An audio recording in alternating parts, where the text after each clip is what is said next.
Ukrainian drones were reportedly responsible for blowing up 21 Russian vehicles in a single raid near Avdiivka. The incident occurred when the Ukrainian drone group discovered that the warehouse doors of the Russian troops were left open. The drones flew inside and detonated the explosives attached to the vehicles, resulting in significant damage to the Russian forces. In the first 700 days of Russia's wider war on Ukraine, the average daily losses for the Russians were 19 tanks, fighting vehicles, and other heavy weapons. Shockingly, on a single day, analyst Andrew Perpetua tallied a record-breaking 54 losses. Let's dive into the impact of these numbers on the battlefield in eastern Ukraine. On the shell-pocked grounds of chilly eastern Ukraine, these statistics aren't just numbers. Each destroyed Russian tank or fighting vehicle represents the culmination of training, planning, violence, and immense risk taken by Ukrainian troops. One poignant example comes from a December skirmish detailed by a Ukrainian drone operator, Kriegsforscher.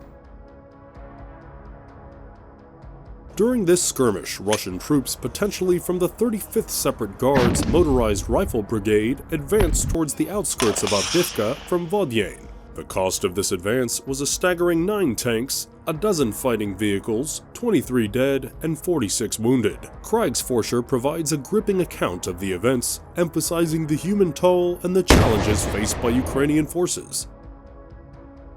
One chilling moment from the skirmish highlights the gravity of the situation. 2 Russian tanks collided head-on, prompting Kriegsforscher to quip, "Call 911, we have a tank accident." This dark humor underscores the intense and disastrous nature of the assault faced by the Russian troops. The Russian assault group was a mixed bag of new, old, and even older equipment.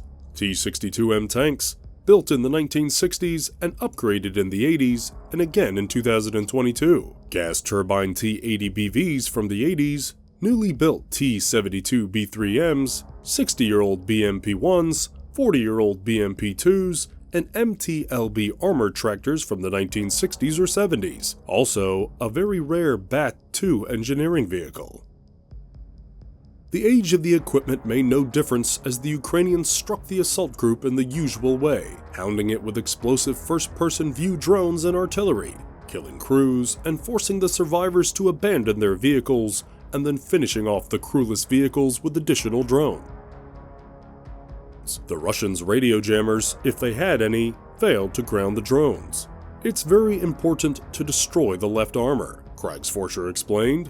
"Otherwise, engineers might return to the battlefield and tow away damaged vehicles in order to repair them, as happened with one of the T-62s the Ukrainians plinked that December day.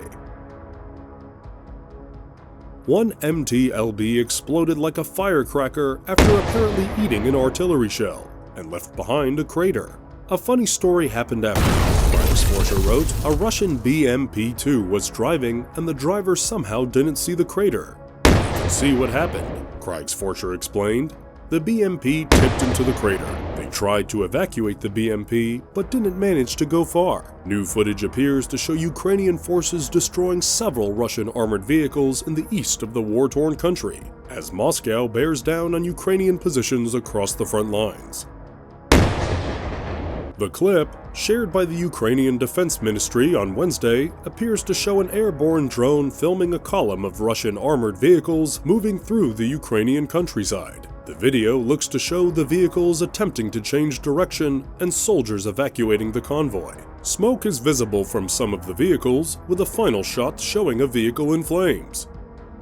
Kyiv gave no indication of when and where the footage was filmed, and it is not possible to independently verify the clip. The video was attributed to Ukraine's Shadow Unit, specialized in the use of drones and artillery. In a post to Telegram on Tuesday, the unit wrote, Another successful Russian assault on Novomykolivka. The village of Novomykolivka sits on the current front lines in eastern Ukraine, southwest of the Russian-controlled regional capital Donetsk City, and northeast of the ruined town of Volodar. Volodar was the site of bitter fighting in 2023, and Western intelligence suggested Russia lost a slew of armored vehicles around the village in early 2023.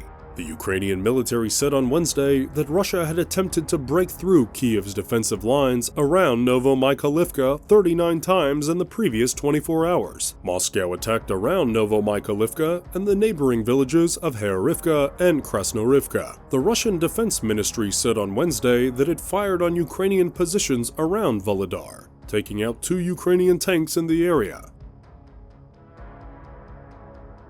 Attacks in this southern part of Ukraine's eastern Donetsk region came as Russia presses Ukrainian defenses west of the captured strategic city of Avdiivka. Ukraine withdrew from the former stronghold in mid-February. In the weeks since Ukrainian forces retreated from Avdiivka, Ukraine's military has said it has pulled back from a handful of villages west of the city, including Stepove, Lastochkin, and Sevirn. Seizing these settlements helps consolidate Russian positions around Avdiivka. The UK government assessed last week, Russia has simultaneously launched what the ISW think tank termed a cohesive multi-axis offensive operation in northeastern Ukraine, close to the Russian-controlled cities of Svatove and Kreminna, as well as the Ukrainian-held railway hub of Kupiansk.